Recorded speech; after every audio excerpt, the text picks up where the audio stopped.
Hello, the Israeli military says it's bombed the entrance to the Syrian military headquarters in the capital. Gunfire was also reported in central Damascus. The Israeli military says it's building up its forces near the Syrian border and that it will continue to step up attacks if Syrian government forces are not withdrawn from the south of the country.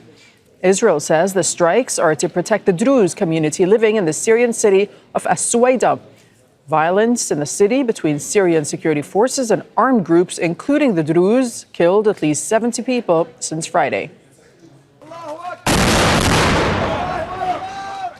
That's a scene in Suwayda. The Syrian Defence Ministry says its troops are responding to attacks by armed groups.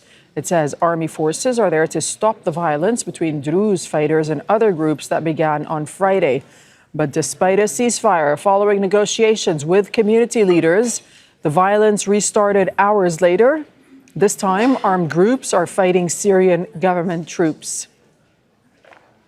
Well, Druze groups from Israel in the occupied Golan Heights have blocked roads and burned tires in protest of the violence in Suwayda. A large group also forced its way under the wire fence that separates the Israeli-occupied Golan Heights from Syria. Israeli forces fired tear gas in an attempt to stop the crowd. The protesters are calling on the Israeli government and the international community to intervene and to stop the violence in southern Syria. Noor Auda, you're joining us from Jordan's capital, Amman, because the Israeli government has banned Al Jazeera from reporting inside Israel and the occupied West Bank. Tell us what's happening with the Druze in the occupied Golan Heights and at that border fence area.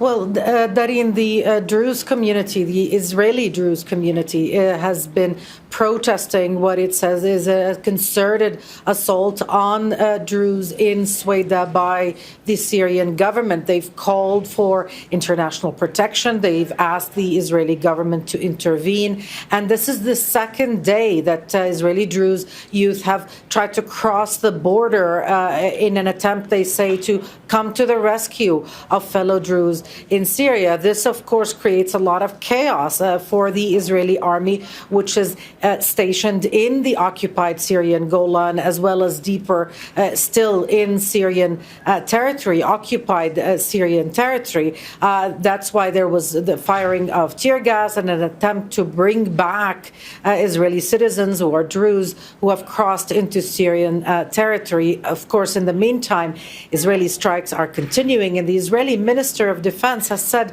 that the pace of these strikes will escalate if Damascus does not understand Israel's message, as Israel Katz put it. And he said that southern Syria will be demilitarized. That is the Israeli policy regarding Syria. Yeah, Noor, just elaborate on Israel's intentions or what we understand them to be. I mean, the claim all along is that they interfere in Syria to, quote unquote, protect the Druze community. But is there more to that? Well, there's a lot more because, as you recall, the day that the Assad regime fell back in December of 2024, that same day, Israel began systematically striking targets of the Syrian army, decimating the capabilities of the Syrian state. It then went into Syrian territory, occupied even more Syrian land, and started establishing military outposts and camps within newly occupied Syrian territory, saying that Syria is now an area of concern for Israel, that Israel will continue to operate there to secure its national interests. But in effect, what it has done is occupy the land, control water resources, and become a significant and quite violent player in internal Syrian affairs, as we're seeing play out in Suwayda right now. Darin? Noor, thank you so much for that reporting from Amman this hour. We'll cross over to Syria. Let's speak to Osama bin Javed, joining us from the capital, Damascus. So explosions heard where you are in the capital and violence in Suwayda. Just talk us through what's happening at this hour.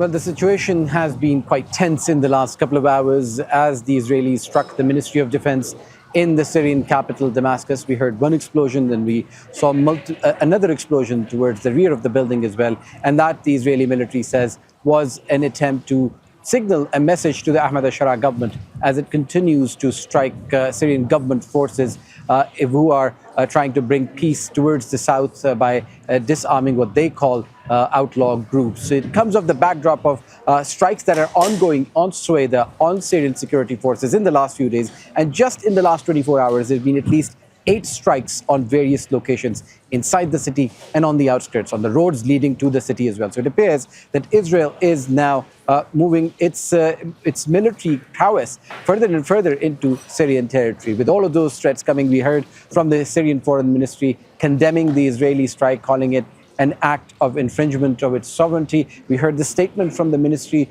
from the presidency rather, in the last few hours as well, that they want to assure the people that their government is fighting armed factions who are threatening its control and power, but this is not a sectarian issue. It is going to continue to fight for all of the people. But this has been escalating between the Druze and the Bedouins. In addition to the fighting that is happening on the ground, there is fighting and claims that are being made online as well, which are fueling the flames. There have been reports of violations on all sides. Soldiers' bodies have been desecrated. There are people, civilians, according to some Druze activists, who've been killed as well. So the situation remains really tense, an ongoing situation where right now there is more fighting that is happening inside Suwayda and on the outskirts as well. And then on top of that, you have the Israeli strikes. Okay, thank you very much. Osama bin Javed reporting from Damascus. Rob. Make sure to subscribe to our channel to get the latest news from Al Jazeera.